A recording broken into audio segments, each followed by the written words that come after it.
between we learned a lot about, we learned a lot about a lot of rulers, right? Like Krishna Deva Raya, Prouda Deva Raya, otherwise known as Deva Raya 2, Harihara, Bukka Raya, right? We learned about them. So in today's section, we will be focusing on the cultural contribution of Vijayanagara. Okay, we are going to focus on the cultural contribution of Vijayanagara Empire. Right? We are going to look into the cultural aspect, literature aspect, architectural aspect of Vijayanagara Kingdom. So, you ready? Okay, let's begin. Vijayanagara Empire. Alright, see, it's very beautiful. Just look at this picture. I used the same picture for the last two sections also. Look at it. Can you identify those buildings around? Can you see them? Look how beautiful they are. Look at the structure of these buildings. You should understand one thing, that these things were built in the Middle Ages. It's been around 7 centuries. It's been around 700 years. Look at them. It's still beautiful. It hasn't got outdated yet. That's how beautiful Vijayanagara Empire is or was. Alright.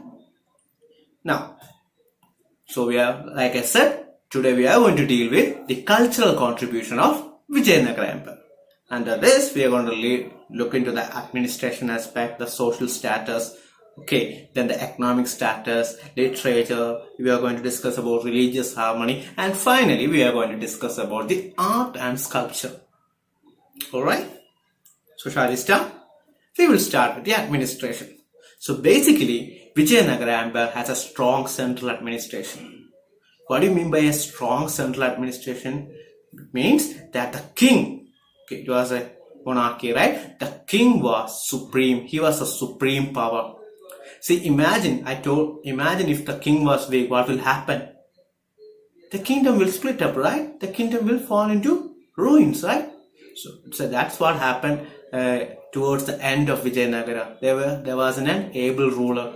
No, but Ramaraya was an able ruler, but he couldn't, prevent the threat from Deccan Sultanates. Okay, that's one of the reasons why Vijayanagara Empire Vijayanagara Empire ended or declined. Alright, so it has a strong central administration like our nation. See, our central government is very powerful. Right. Our central government is more powerful than the state government. It's not that the central government and state government are equally powerful. No, our central government is more powerful than the state government. Why? Because ours is a large country, right? Ours is a large country with a heterogeneous population. So if there is a lack of strong central government, what will happen? There will be issues, a lot of internal issues, right? That will affect the unity of our nation. So like that, Vijayanagara also had a strong central government or a strong central administration. Why? It was a large empire. It covered almost 2/3 of the southern India. Right? The present day Karnataka was under his control. The present day Kerala was under his control. Tamil Nadu was under his control. Telangana was under his control.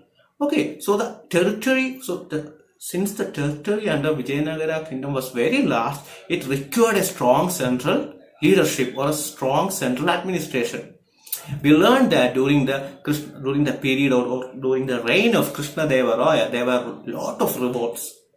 Right, but because Krishna Deva Raya was a strong, able ruler, he was able to suppress all those revolts.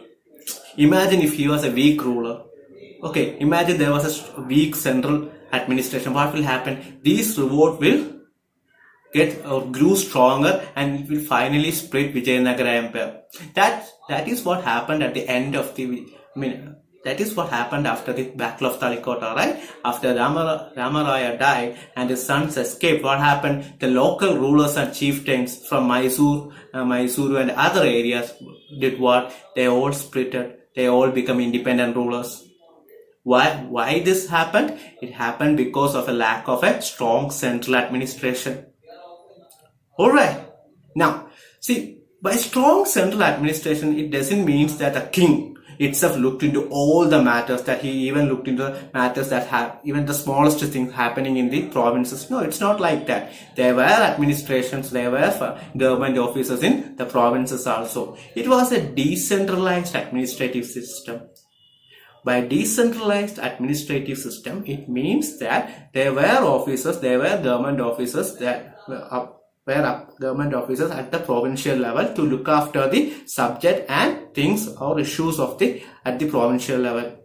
See, a single king can't look after an entire empire, right? He can only look into very important matters, right? He can't just look into each and every tiny issues from his kingdom, right? Especially in a kingdom which is very biggest or which is very largest, what our Vijayanagara. So it followed a decentralized system of governance. Okay, there were government or functionaries at provincial level or state level to look after the issues concerning that particular province or state. Okay, so Vijayanagara had a strong central leadership and they also followed a decentralized administrative system. Got it? Now, the kingdom was divided into provinces. Like our nation is divided into states. And states are again divided into regions. Regions are again divided into cities. And cities are finally divided into village groups. Do you know how our government is divided? How our government is divided? We have a central government at the top. Right? Then we have state government. And finally, we have a village level government or panchayat level government. Right? So, why is this division? Why do we need 3 levels of government? So that the governance will be more, easier. So that so if we have panchayat level government, this particular government can look after the citizens, look after the issues or concerning the people from that panchayat. Okay, they don't have to go to the state government or they don't have to go to the central government. And state government can look after the people of that particular state. So that is why this division of government is made, so that governance become more easier. Okay, issues concerning citizens can be dealt in a much more efficient way. Alright, imagine if only there is a central government in India. It would be a chaos. It would be very difficult to govern. Right? I mean, most cases people won't even get an access to, express their concerns or express their difficulties. Right? So, that is why this division of government is made. And that is the prime reason. Like that, this is the exact reason why Vijayanagara Kingdom is divided into certain levels. Okay? The kingdom is divided into different provinces into different cities or regions into cities into villages. Alright? Understood? Alright. Of course, I already told you the next point. A king was the supreme judiciary. Okay, his word was final. His word on the matter is final. No one can overrule that. There was no other institution which can overrule the king. Of course, that's how a monarchy works. King will be the all-powerful person. Will be an all-powerful person. No one can overrule him. Understood? Now, regional officers were dispensing justice in provinces. Of course, this point also. I have already explained this point also, right? I mean, there are government functionaries at regional level or provincial level to take care of the issues happening at the regional or provincial level. Right? Now, land revenue was the major source of income. Of course, the major source of income was land revenue because the major occupation was agriculture. Okay, it doesn't mean that agriculture was the only occupation followed in Vijayanagara Empire and land revenue was the only kind of tax. No, it's wrong. There were other taxes like trade tax, professional tax, road tax, fair tax and export tax. See, during this medieval period also, or during the reign of Vijayanagara Kingdom, there were lots of exports. I mean, export was booming. We exported cotton clothes, spices, lot of things. And similarly, we also imported other things from abroad. Alright, and infantry, cavalry, elephant and cannon division were the prominent divisions in the army. Alright, now, so that's all about the administrative administrative aspect of Vijayanagara Kingdom. Now let's discuss the social condition or the social status of people during Vijayanagara reign.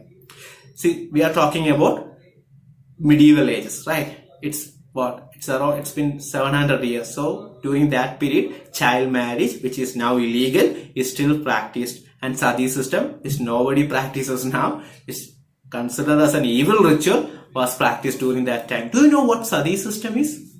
See, sati system is a ritual that is followed during the medieval ages, mostly in medieval and ancient ages. So what exactly is sati system?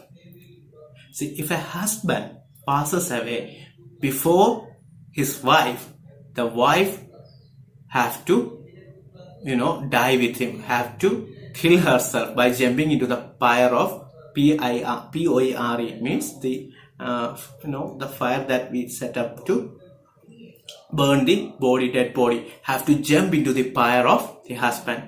Sometimes she does it voluntarily. Sometimes the woman or the wife is forced to do so. Imagine such a situation that a widow is forced to kill herself. Right? It's basically murder.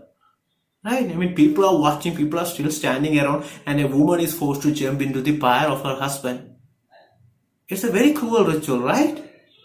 Well, again, but we are talking about medieval ages. Medieval ages has these kinds of rituals. Many such evil rituals were practiced during medieval ages.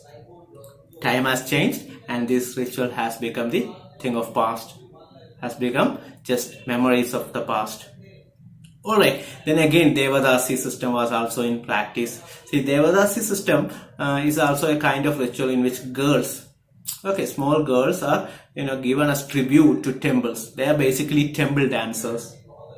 Alright, then again, monogamy was practiced. Do you know what monogamy means? It means a person can marry only one woman. But when it comes to kings and high level officers and nobles, they can marry anyone. I mean, they can marry any number of women. It's a different thing. Alright, because they have the power. They have the authority. No one is going to question them. It's not like they were living in 21st century that we can, approach a court and question this. No. The king was the supreme authority. Of course, no one is going to question him whether he marries one wife or one woman or 100 women. No one is going to question him. Alright, but monogamy was generally practiced. I mean, at least the common citizens only married a single woman. Alright, now women were respected. See, I know this is a contrasting thing to say, even though child marriage and sati system was followed, and even though the polygamy was followed, saying that women were respected seems kind of contradicting to the above mentioned facts. But yeah, considering conditions of women in other kingdoms during the medieval ages, Vijayanagara was much better. Alright, now the Deepavali and Dasara festivals were celebrated grandly. It was one of the most celebrated festivals during the period of Vijayanagara Empire. And even the king, had given or paid cash to celebrate Dasara festival. Dasara festival was celebrated under the king's patronage. He made sure that everything was in order. I mean, he paid he gave money to, conduct festivals, conduct pujas, rituals and all. Alright, now let's move to the economic status. See, during our last section, I have mentioned that Delhi Sultanates were jealous of the fact that Vijayanagara Kingdom is a rich kingdom or rich empire, that it is getting richer day by day. The economic development was booming in where Vijayanagara Empire. The Delhi Sultanates were jealous of this fact. That's one of the reasons why they attacked Vijayanagara Empire, so that they can loot these riches. Okay, so the economic status was considerably better compared to the other neighboring countries during that period. Now, like I mentioned earlier, agriculture was the main occupation. and rice, maize, sugarcane, cotton crops were the major crops, and we exported cotton, sugar, and other spices to other nations. Okay, we had by we I means Vijayanagara Empire. Vijayanagara Empire had trade relations with nations from Portuguese and other European nations. All right. Now, kings of Vijayanagara encouraged agriculture through building tanks and wells. So even now, if you visit Hampi and the neighboring regions, you can see these tanks and wells. And in some states, not just Vijayanagara Empire, almost all the kings from the medieval ages has made structures like this to store water for agriculture. And government these days are trying to revive these structures to avoid a water scarce situation or a drought-like situation. For example, in Telangana and Hyderabad, the government is trying to revive these old tank structures and well structure. Alright, and okay, trade links with other countries, I have already mentioned that, right? And horse, silk clothes, makmal clothes were important. Okay, Vijayanagara or the rulers of Vijayanagara were very, fascinated with Arabian horses. They are very fast, they are very quick than the Indian variant. So they were very, they were very, they were very, they fancied Arabian horses. Alright. Now, of course, it was a booming country, it was a booming empire, trade was happening, there were a lot of activities happening, and gradually, obviously it became an international business center, not just for cotton clothes or, silk or horses, it also became an international business center for diamonds. Alright, now cloth weaving was an important industry. Of course, in medieval times, the cotton clothes, Indian cotton clothes were high in demand, especially in Europe and Arabian region. Right, until the age of industrializations, the Indian made cotton clothes were high in demand in other parts of the nation. And finally, like I said, that trade was happening. There were a lot of exports and imports. To happen that, to export and import to be done or to be done, what do we need? We need ports, right? In ancient days, in medieval times, there weren't any aircraft or anything, right? Ships were the major source of transportation. So of course, if there are ships, there must be ports, right? And the three major ports under the Vijayanagara Empire were Batkal, Hanavara, and Mangalore. And golden coins were in use, and mostly the faces of gods were etched on these coins. And sometimes the faces of kings were also used in these coins. Okay. Now let's get to the literature aspect. How was the literature during Vijayanagara Empire? It was simply amazing. There were lots of work. Not just, the writers. Even kings were very passionate about literature. For example, the great Krishna Deva Raya, he was a great writer. He wrote many works. Or for example, literature in Sanskrit, Telugu, Kannada, they were developed immensely. By immensely, they were produced in large numbers. Alright, Prauda Deva Raya. We learned about Prauda Deva Raya. He is from which dynasty? He is from Sangama dynasty, right? Prauda Deva Raya wrote the great drama called Sudhanidhi. What? Sudhanidhi. And then we have Krishna Deva Raya. He wrote Jambavati Kalyana, Amadalasa Charitam, and Rasamanchari. Again, Lakkhana. Do you remember Lakkhana? Lakkhana was the military general, was the commander-in-chief of Prauda Deva Raya's army. He wrote Shivatattva Chindamani. What? Shivatattva Chindamani. See, even the commander of the army was a poet or a writer. Okay, so literature was happening during the reign of Vijayanagara Kingdom. It was very active. It was very enriching. The literature during the period of Vijayanagara was very enriching. It was not just Sanskrit literature, Telugu, Kannada, I think even Tamil also. So now beam poets, Basava Purana were also written. So these works, for example, the Shivatattva Chindamani and Basava Purana led to the revival of Veera Shaiva literature. We discussed about Virashaiva in our first section, remember? That under the patronage of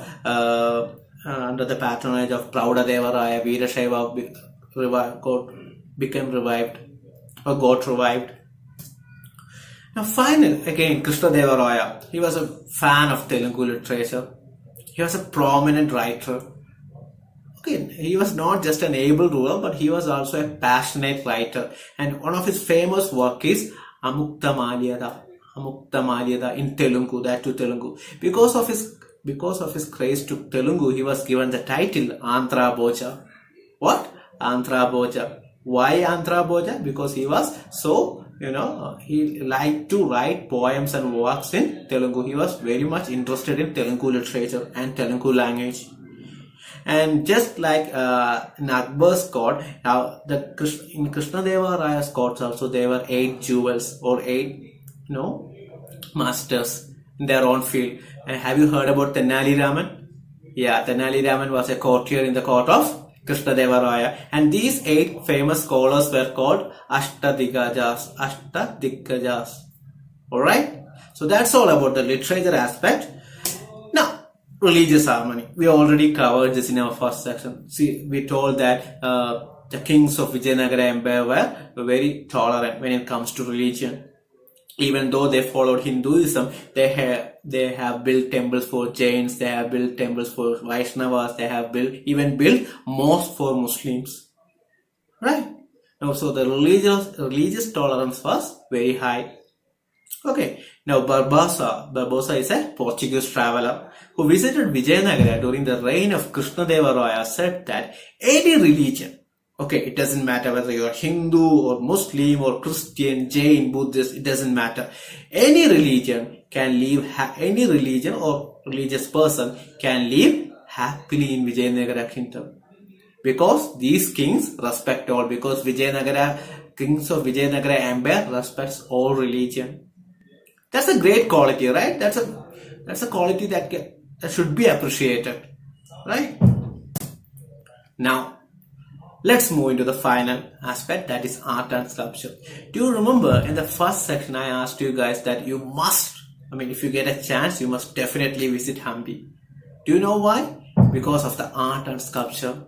Now, Hampi has ruined, after the Battle of Talikota, it has lost its prominence, that's right.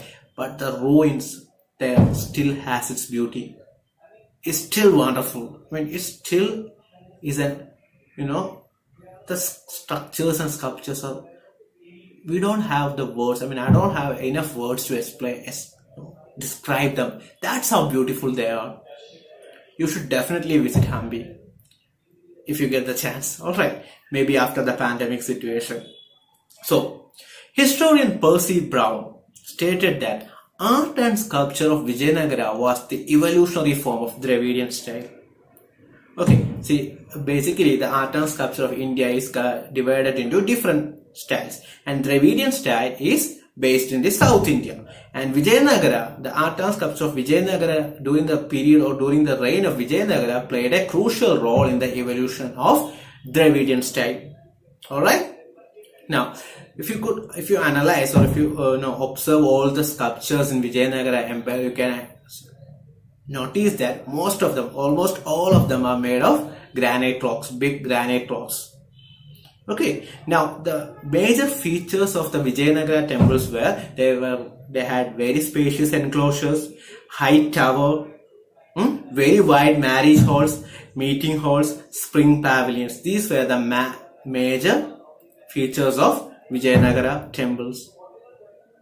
Okay, now finally Kalahasti, Sri Shaila, Tirupati, Chidambara, these are the adjoining areas, in around Hampi and in other states. These areas came under the control of Vijayanagara Empire, and you could see the Vijayanagara style of architecture in these places also. Alright, now can you identify this temple? Anyone? See, this temple is the famous Virupaksha temple. Look at it. See, you have to understand this temple was built in what? 14th or 15th century. It's been 600 years. Look at the structure. Look at the tower, that high-rising tower.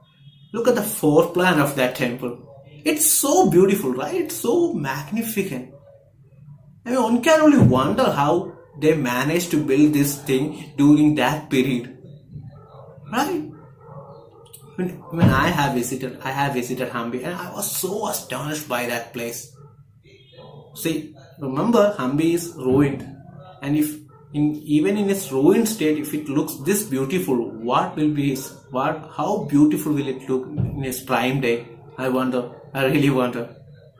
Alright, so this is the great Virupaksha temple. Now, this here is the famous stone chariot. See? And do you know an interesting fact about this sculpture? That this whole thing was made from a single rock. Yes, this whole thing, they carved this whole thing from a single piece of rock. Look at it. Look at how beautiful those wheels were carved. See the structure. See, even they were very, very careful about even the miniature details, even the minute details. This is the famous underground Shiva temple. See? Now, can you identify this structure? Do you know what this is? What it is used for? Any guesses? I will tell you what. This is the elephant stable. Yes, this structure is the elephant stable. Now, I want to tell you another thing. See the structure of this. See the structure of this building. Can you see the domes? Now, to which category of architecture does the dome belongs to? It belongs to the Islamic style of architecture. Right? The Taj Mahal. It has domes, right? Now, if you look into the Islamic style of architecture, dome is a major feature. So, see in this, you know that Vijayanagara Kingdom belongs to the Hindu rulers.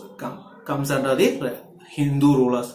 But even though they have, taken different forms or different styles of architecture, they have introduced even Islamic style of architecture in their structures. This is an example of that. See, they didn't just say, okay, this is an Islamic style of architecture. I'm not going to use it. No, they didn't say that. See these domes? So this shows the religious tolerance or the acceptance of new styles by Vijayanagara Empire or the kings of Vijayanagara Empire.